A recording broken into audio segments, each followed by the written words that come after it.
hello, how are you? I'm Pia and I read 12 books in July. First book I read in July I listened to on audio, and that was Leah on the Offbeat by Becky Albertalli. This story follows the side character Leah from Sign vs. the Homo Sapiens Agenda and the rest of the gang in their last year of high school and like going to college and things. I had really high hopes for this book. I really wanted to love it. I thought that a lot of the main plot points that happen in this were very forced, and a lot of the characters didn't act how they did in Simon. So I was very confused about that one, and the main like love plotline I just really didn't like, and again I thought it was really forced and that like it was odd. Oh my god, it's hot. It was really weird that they had to like break up a couple that was established to make this new one, and I just thought it didn't make sense, and it honestly felt like a fanfic. So yeah, and that's why I gave it 2 stars. I honestly would give it 1 star, but I added that extra star for the Harry Potter references, and that's literally about it.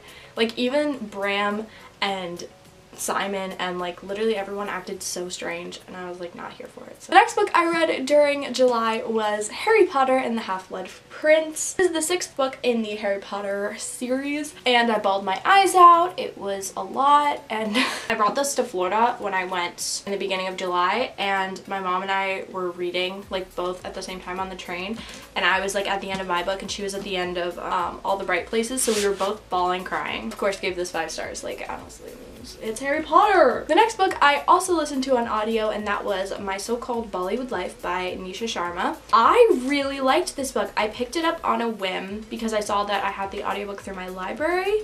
I loved it. It was so good. It was so cute, and like I really liked it. I like don't I don't know. It really surprised me. So I gave this 4 out of 5 stars. I loved the setting. It was set in Princeton, New Jersey, which was super cool. The story follows Winnie Mehta.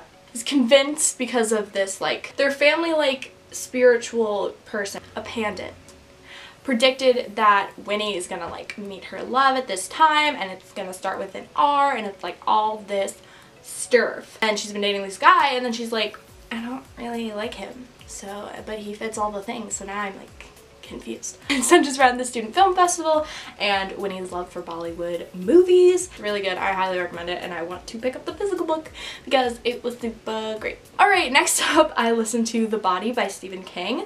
This is a novella that the movie Stand By Me is based on. Again, I picked this up on such a whim. It was kind of slow. It's my first Stephen King book, but I did really like the characters. And I kind of got like outsider vibes with like that tight-knit squad where like something bad happens and stuff like that. I did like that aspect because it did remind me a lot of The Outsiders, and I love The Outsiders. So I ended up giving this a 3 out of 5 stars. That's it. Like I didn't love it. I didn't feel super attached, and I honestly can't remember any of the characters' names. Then I read Rainbow Rowell's Attachments. I have been wanting to read this for a while. I picked this up at a used bookstore, and it's such a short book, but it took me a while to read. Especially the first long while, not a lot happens. The last 100 pages, I really loved. The story just picked up and everything was going great, and I loved the ending. So this is just a adult romance about a guy, Lincoln, who his job as like an internet security guy for this newspaper is to basically read everyone's emails, and he stumbles upon Beth and Jennifer's emails, and they just have this really great friendship, and he becomes attached to them and ends up kind of falling for Beth. So romance ensues, but not really. It was just a lot of lead up. So I gave this 4 out of 5 stars. Tentatively, I could give it 3.5. I rated it right after I finished it, and the last bit just killed me, and I loved it. It's like I'd rate the last bit like 5 out of 5 stars, but the whole lead up is very long, and I got really attached to the characters. So I think that was wise, but I definitely think that I'd like to see more of these characters, and I would have liked more happy times at the end. So and during the month of July I participated in the summer biannual bibliothon, so the next 5 books are from that readathon, and the first being The Wicked Deep by Shay Earnshaw, probably seen floating around booktube. It is basically kind of like Hocus Pocus. It's about these 3 girls who were said to be witches in like the 18th century or something, and they were drowned. And so every summer during June they come back and they go into other girls' bodies and they drown boys. This threw me for a freaking loop. If you want to watch my reading log, you should, because it's about this girl who like lives in the town. She knows all about it. And then this guy comes and she like wants to save him, and oh my god, the plot twist in this. I think I might reread this around October because it was just so spoopy and I loved it. So I gave this 5 out of 5 stars. I actually loved this book so much. The next book I read was More Happy Than Not. This takes place in a near futuristic world where there is a procedure that gets rid of your memories. As Aaron, the main character, is trying to find happiness after his dad dies of suicide, he is trying to seek different things through maybe this what is it called, like this operation, and his girlfriend who's his best friend, and then a new boy comes into town and kind of shakes things up and makes him question a lot of things. It was really good. I gave this 4 out of 5 stars. I didn't give it 5 stars because I didn't 100% love it. I really like this book and I anticipate reading a lot more from Adam Silvera in the future because I really like this one. The next book I read, I listened to on audio, and that was The Book Thief by Marcus Zuzak. I had never read The Book Thief before, but I found the audiobook and I snatched it right up. I quite liked this. I love historical fiction and I really love especially World War II historical fiction. I definitely didn't like it as much as like everyone seems to like it because it's like a cult classic that's like everyone's favorite book, which I didn't really see. I had a few problems with it. I read this really funny Goodreads review. If you want to go on Goodreads and look at The Book Thief, there's such a funny review that just really like was so salty and it was hilarious. The whole like death narration was like interesting, but he kind of like spoiled a lot of the things that were happening. But I feel like it was very anticlimactic just because of the narration style, telling you what things are gonna happen and then you're like, well, why am I reading this book? Like, you just freaking told me everything. And also just the characters were kind of lame, not even gonna lie. I really liked like the setting and the plot was like average, but the characters were so like nothing. Like, they're nothing. Like, I'm being 100% honest. If it's your favorite book and it's your favorite book, then congrats. But that's just how I felt about it. So I give it 4 stars. I did enjoy my time reading it and I would possibly reread it, so that's why I would give it 4 stars.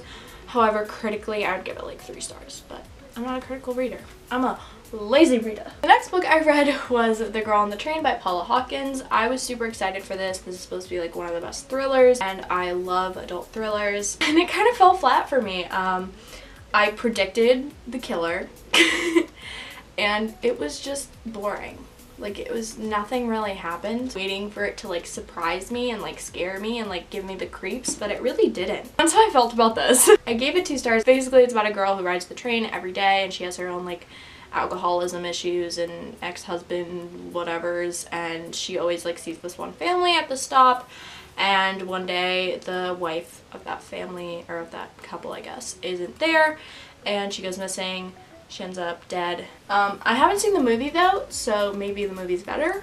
Let me know if you've seen the movie for The Girl on the Train. This happens to me all too often, but I forgot about a book I read and I wanted to let you know. So I listened to the audiobook for Furthermore during the Summer Biennial Bibliothon, if you saw that vlog, and I gave that a 4 out of 5 stars. I really liked the connection to Alice in Wonderland. The setting was super cool and the magic system, and overall I really liked the plot and the characters, and yeah, I really enjoyed my time reading it and it was a good time. So just thought I should mention it because I forgot about it. Alright, so the second to last book that I read in July was Let the Great World Spin by Colum McCann. This was one of my summer reading books for school. I didn't like it. The language in here, holy crap. Like, I curse like a lot. Like, I don't care about cursing a lot, but like if there's fuck like 5 times on a page, I'm gonna be like, chill. And there's the N-word and there's like all this terrible language and I'm like, boy, you can't do that. The writing style was okay.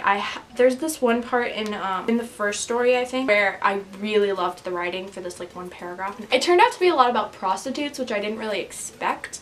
And like, I have no problem with prostitutes. It's just that it was kind of like, I don't want to spoil it, but like, this guy died. Oh my god, like I'm going to jail. Oh my god, they died. And characters were boring and the whole story was really boring. The plot, the only reason I really wanted to stick it out was because it's all about like basically all these different characters and they see this guy who tightropes across the Twin Towers.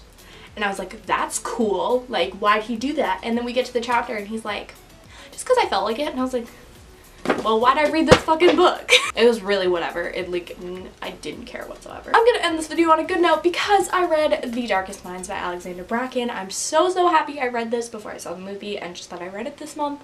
I gave this 4 out of 5 stars. I really liked it. It was so good. It made me very emo at the end, especially if you know what I'm talking about. But I can't wait to read the rest of the series. It was so good. Definitely one of my new favorite sci-fis. I love Ruby. I love Liam. I love Suzumi. I love Chubbs. I love a lot of these guys.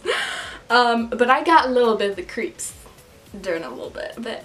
And the only reason I didn't give it a 5 out of 5 stars, one, is because when I do 5 stars, I'm like, I feel in my soul that's a 5-star read, and I didn't feel that. But I also found a lot of comparisons to the Shatter Me series, and I thought that it was very similar. If you really think about it, you know, Ruby, she like touches people and makes them forget things and like messes with their mind. She's an orange. And like in Shatter Me, what the frick is her name? Juliet. She like touches people and hurts them. So yeah, I still really liked it and I really want to continue with the series. And yeah, with that being said, those are all of the books I read during July. I hope you enjoyed this video. Make sure to give it a thumbs up. I definitely said video and not video, but it's fine. Let me know down below what books you read in July. I will be posting my August TBR sometime a little bit later. Make sure to like, comment, subscribe, do all the things, and I will see you in my next video. Bye!